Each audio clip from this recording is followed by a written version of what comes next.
Hey everyone, it's Kitty with Kitty's TerranArt again, here today with another video. This is going to be one of the first ones in my line of how-to draws. I figured it's most important for people who are just beginning to draw to understand there are some things you need to be able to understand to make sure that you're following the proper way of drawing. There are rules, just like anything that technically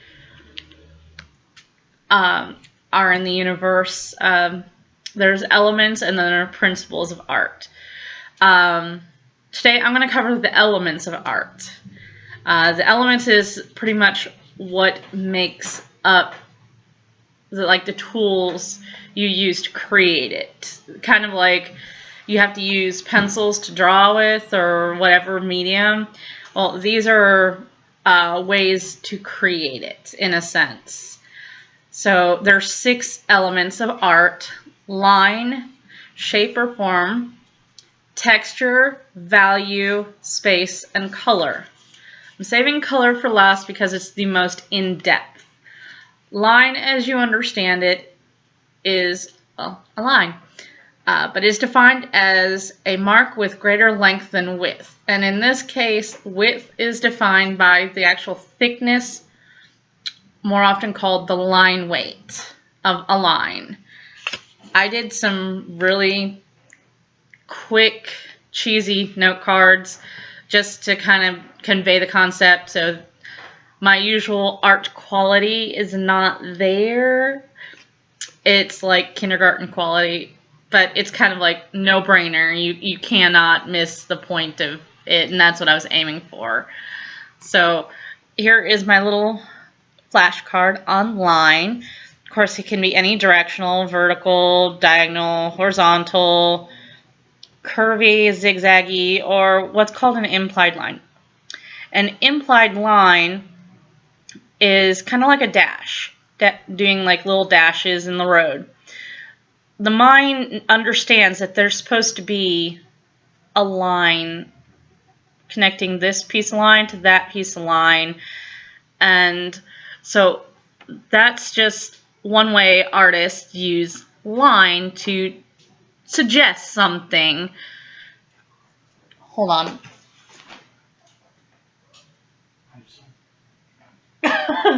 Sorry, my fiance has this habit of shaking his leg, and he's in a squeaky chair, and it was driving me nuts, so I had to stop. Okay, but anyway, continuing.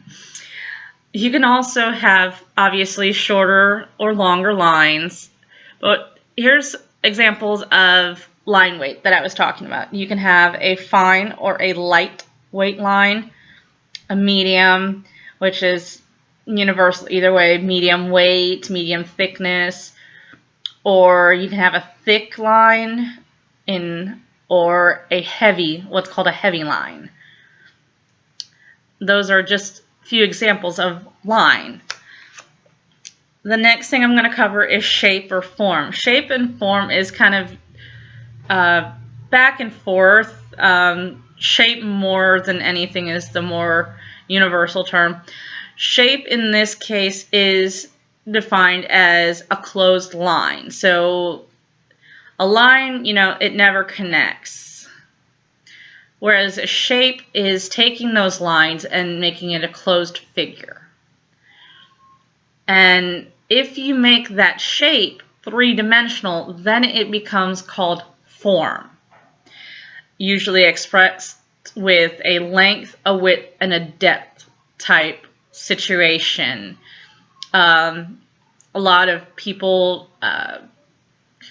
know area of a cube to represent an idea of form. A cube would be a form. I've got a little flashcard here again. With shape, you can have geometric or organic shapes. Geometrics are your usual circle, square, triangle, rectangle, blah, blah, blah, octagon, septagon, blah, blah, blah, right? But they're flat. They're 2D. See, 2D, right over here, flat. But they can also be organic. These are the ones you find out in nature, just you know, flowers, trees. You can break them down to geometrics and then add the details to make them organic. But the organic forms are ones you don't find in the geometric standard. For example, like this little random thing here, be like a puddle on the floor of water, little raindrop here, little leaf. Again, you know, this could be broke down into half a circle and with a triangle for a hat. This could be, you know, a squished circle or what's called an ellipse with pinched off ends, or a circle with triangles put at the ends, you know, to make it's whatever you think would make it easier for you to draw this organic shape. But it always starts off kind of generically. You can start here most times and then come up with something like this. But if you're working at something like this, yeah, it's better just to eyeball it. But then you have your form. That's this, right? All down here. These are different forms. You know, you got your typical cube. My perspective is off, I know. Pyramid, cone. This is a cone or a pyramid looking from the top point down. Another cube. I can't think of the exact rectangle box here. Triangle in 3D. You know, I can't remember the exact names off the top of my head right now, so you'll have to forgive me for that. But those are forms. It is a flattened geometric shape or organic shape brought 3D or multidimensionals. The multidimensional here in this pictures are the ones where I drew inside and outside. See, or this cube's there, you can't see the inside, nor with this pyramid.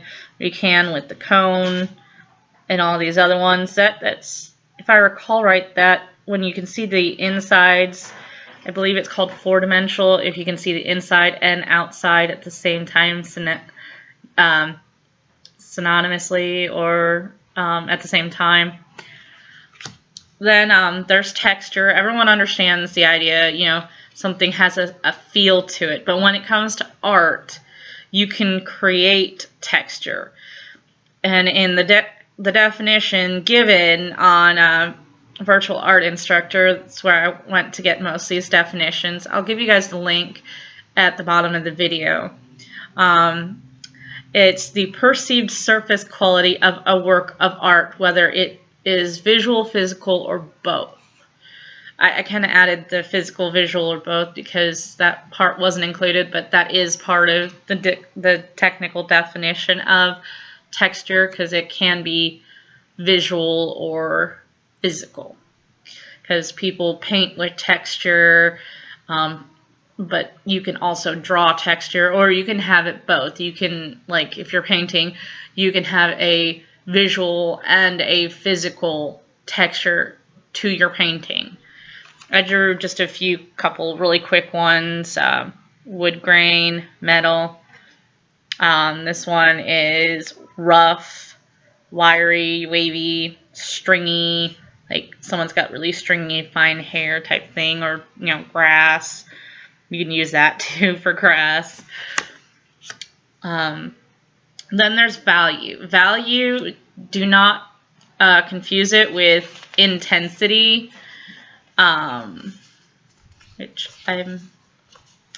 Intensity and value is actually different. Value is how light or dark a color is. And the terms you really want to be considered about when you're talking about your value is the light source. Where is the light coming from? Like, for example, in the room I'm sitting in, the light is up there, above me, to my right, and slightly in front of me. So it's kind of at a diagonal that way.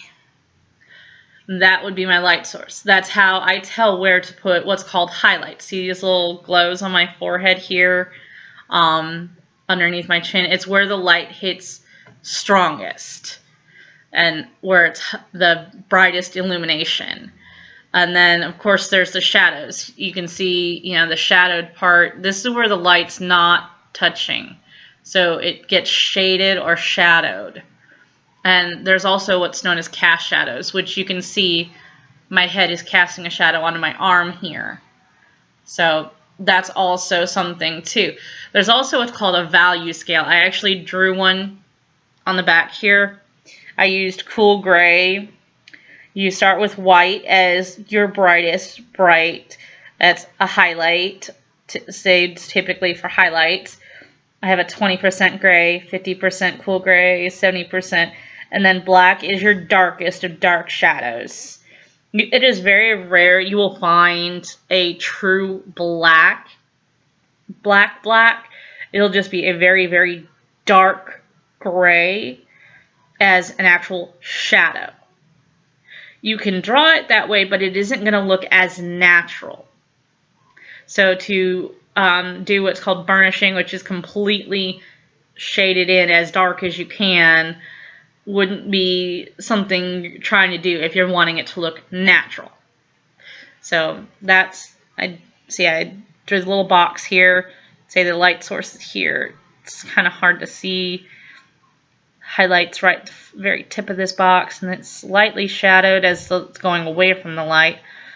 And then at the front, but the bottom, it's kind of lit here since the light's going like this at an angle, so it's a lighter shade. And then the back, it's not really being touched by shadow or by the light, so it's really dark. And then I went ahead and I cast, you know, it's a really fake shadow.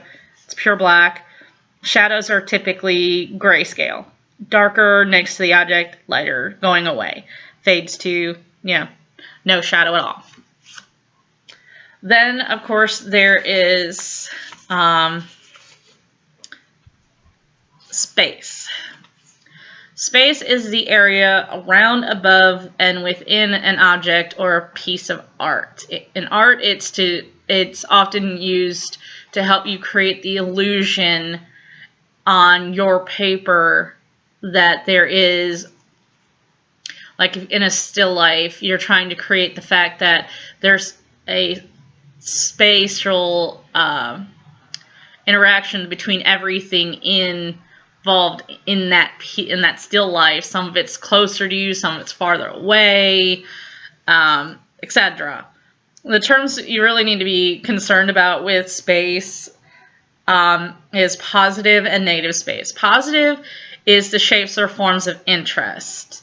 Like in a still life, it would be considered the, like if it was a fruit bowl, your positive space would be your fruit bowl.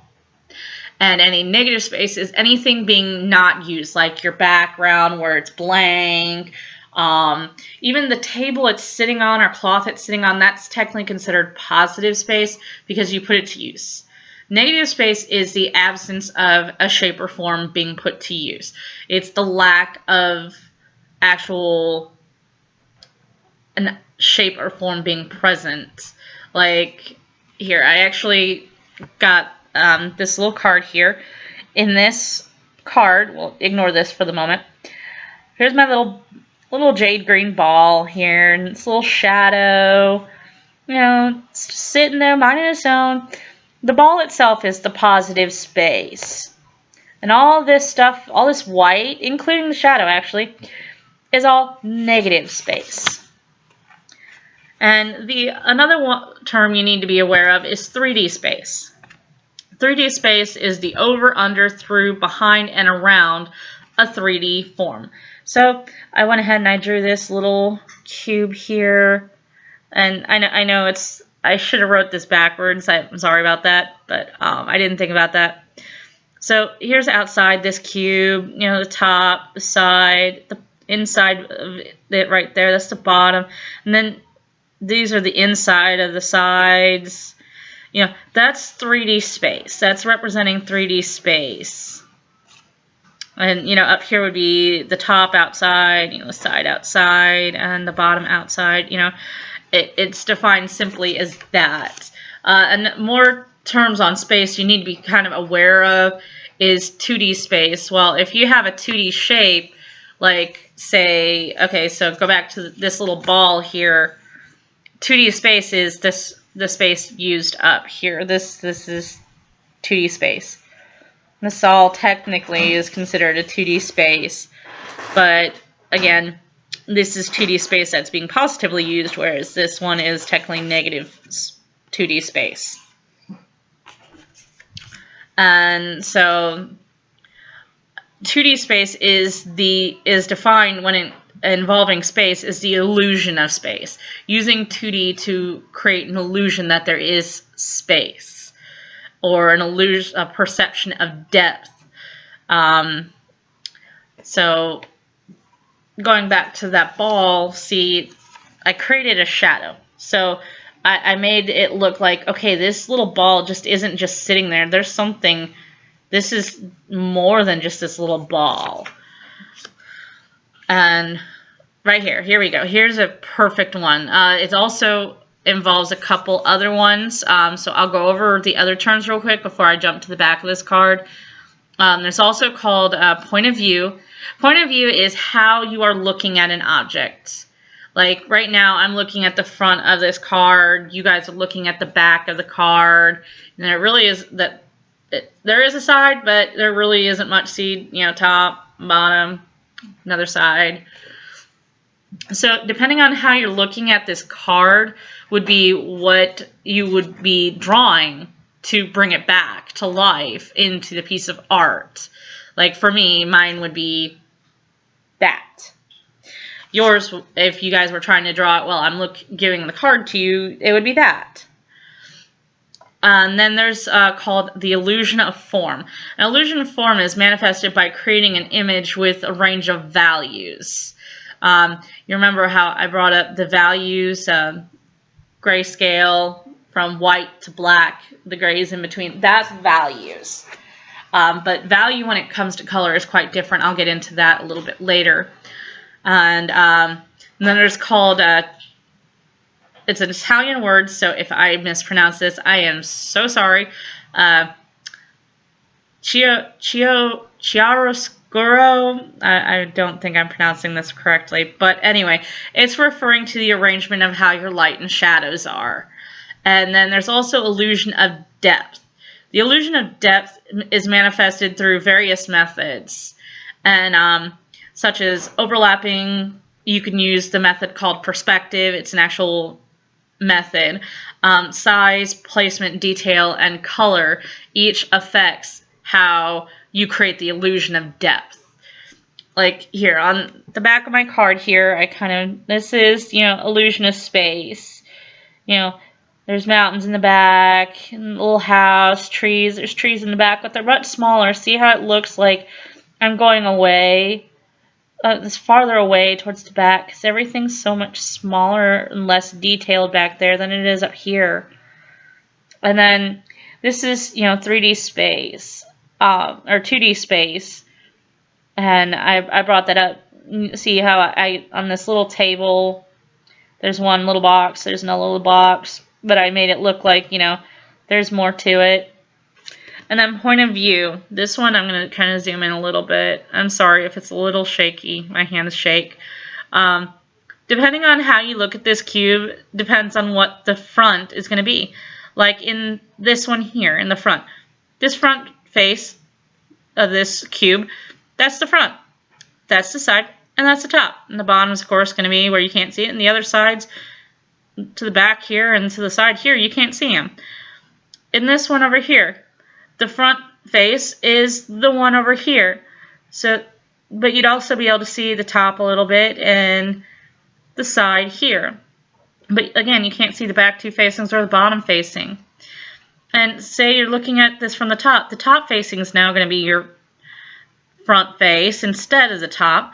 Your top one, and then your bottom one is going to be, you know, another side, and these ones are going to be, it's all going to be seen as sides going around it, but then it's going to be the bottom. There isn't really going to be a top if you're looking at it straight down. I know the perspective's off, but I was trying to convey the point there. And as you can see in the illusion of form here, how I use the shadows, the chiaroscuro, darker shadow away from the lighter shadows all the way up to the highlight.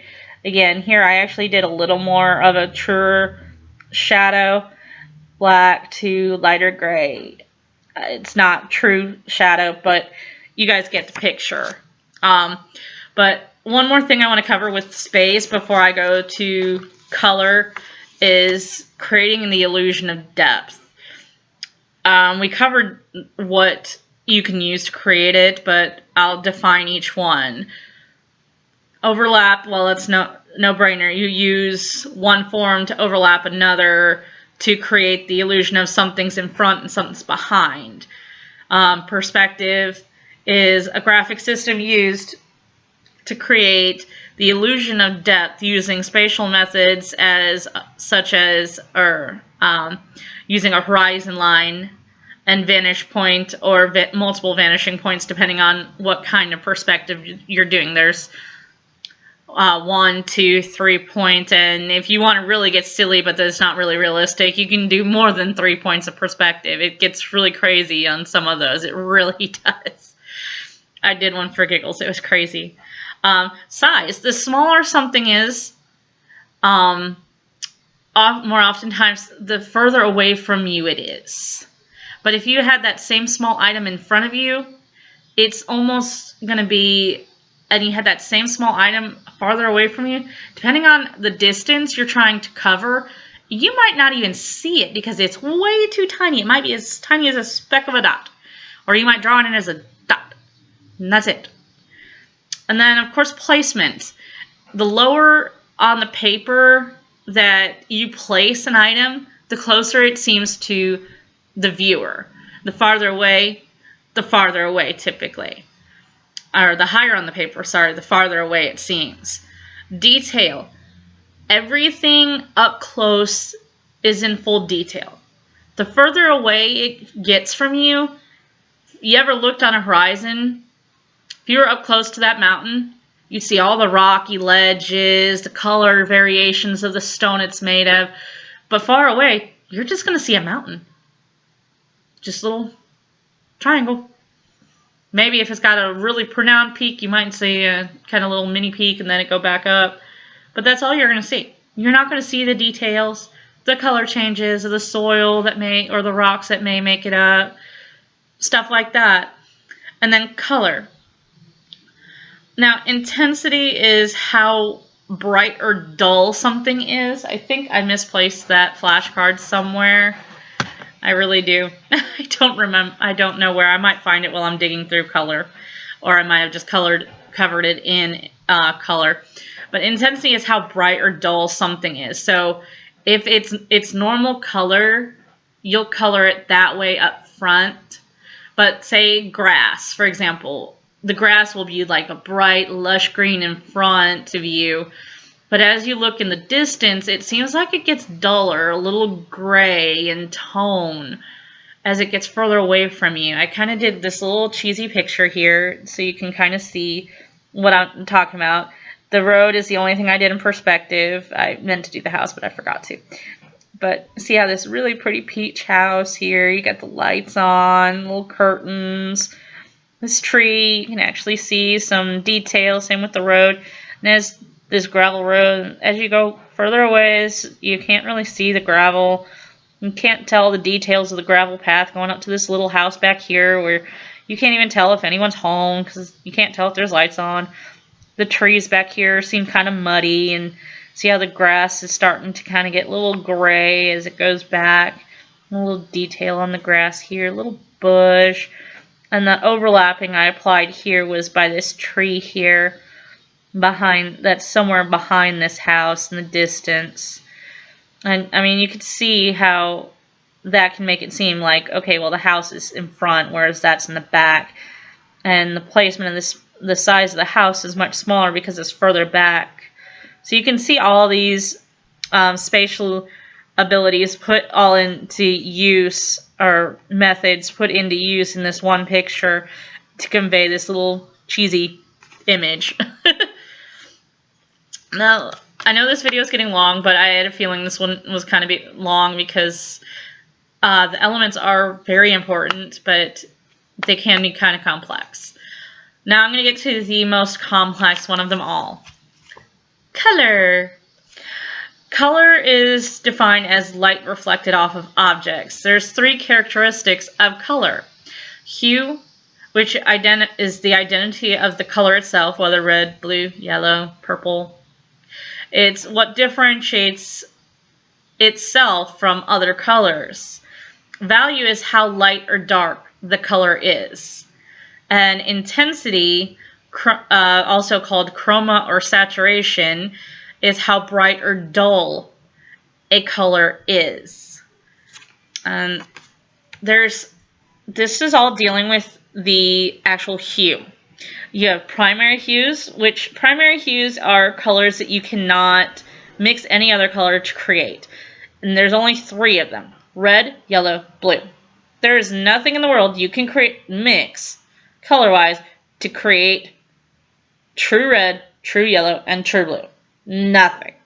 They exist. That's it. Secondary colors, there are 3 of them. What it is, it's a combination of equal parts of 2 of these.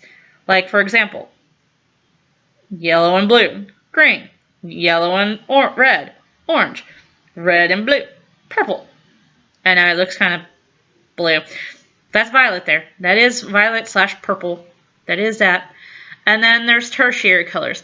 It's when you take equal parts of a secondary color and a primary color, and then you get a tertiary color. There's 6 of them. And these are just 2 of them that I put here. Let's see. I can't remember all 6 of them. So here. There is blue, purple, yellow, orange, red, purple, red, orange, blue, green, and yellow, green. Those are the types of colors in a hue. Now, there's also dealing with hue, there's color schemes that you can use to create art. There's monochromatic, which is when you use only one color and all of its intensities and values to create it. And then there's also analogous, colors that are right next to each other on the color wheel. If you've never seen a color wheel, I'm actually going to be posting the color theory link at the bottom of the video, so you'll get to see these on the color wheel, so you'll understand that a little more. Complementary colors are directly across from each other on the color wheel.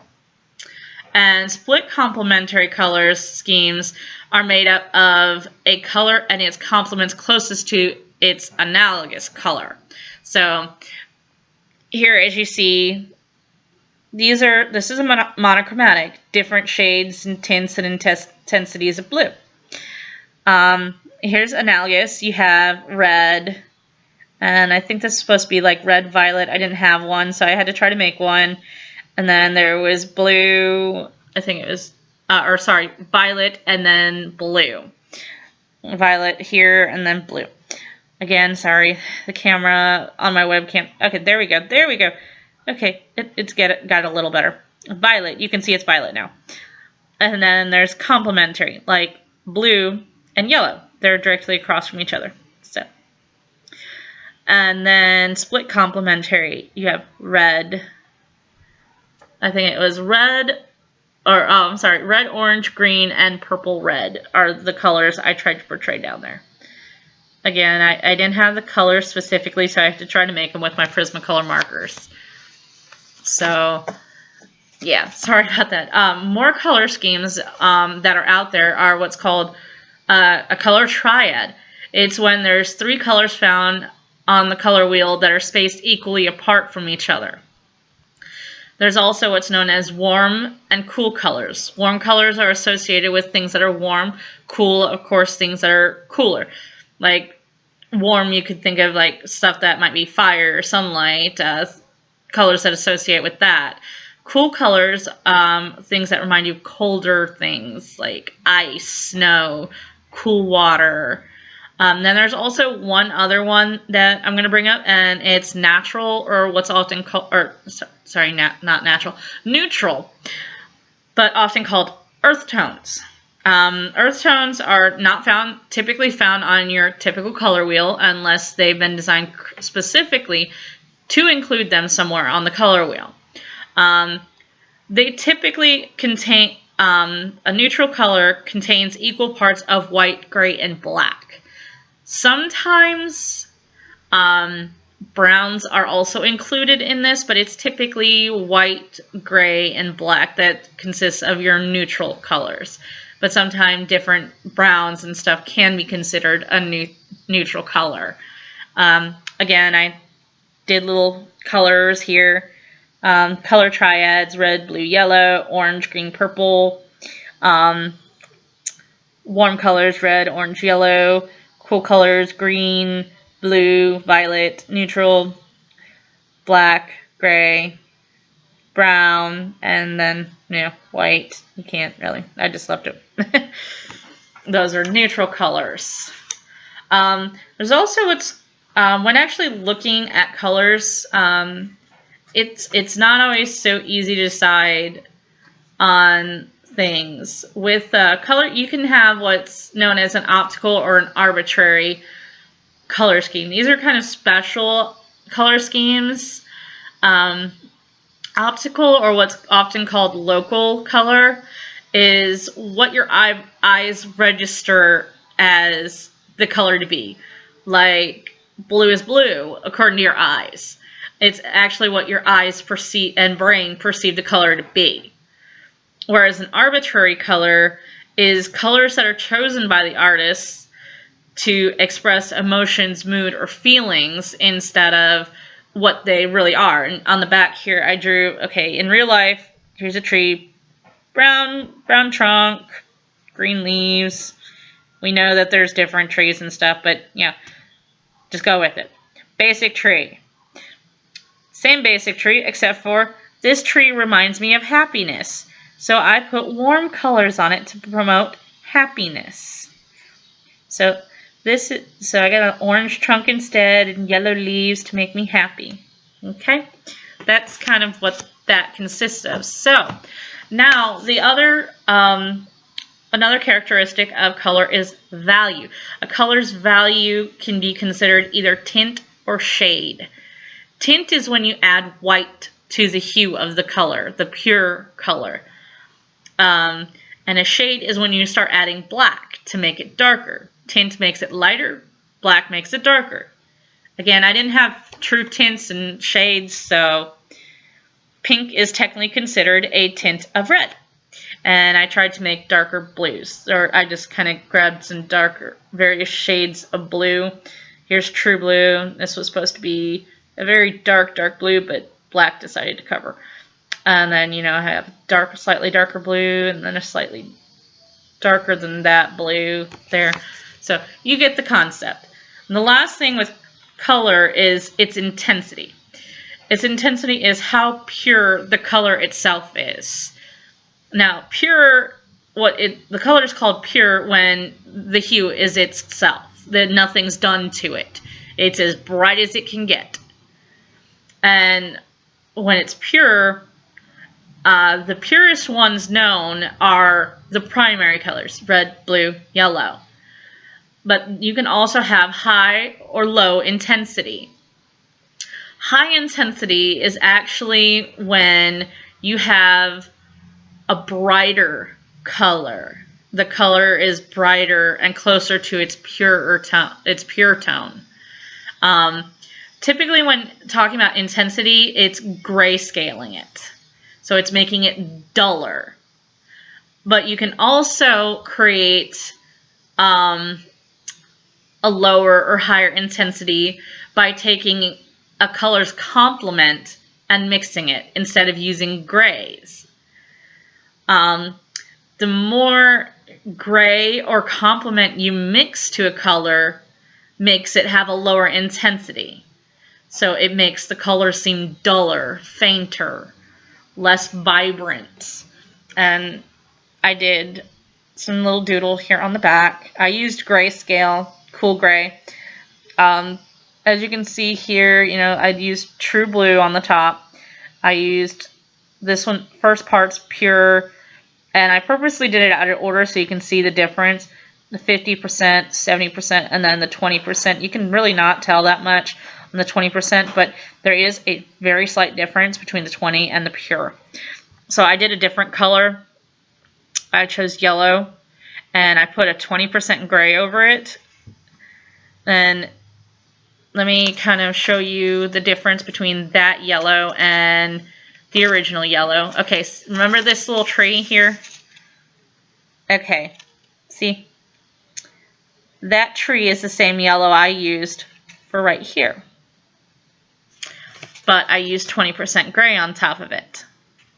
And then low, I used 50% on half of it and 70% on the other half.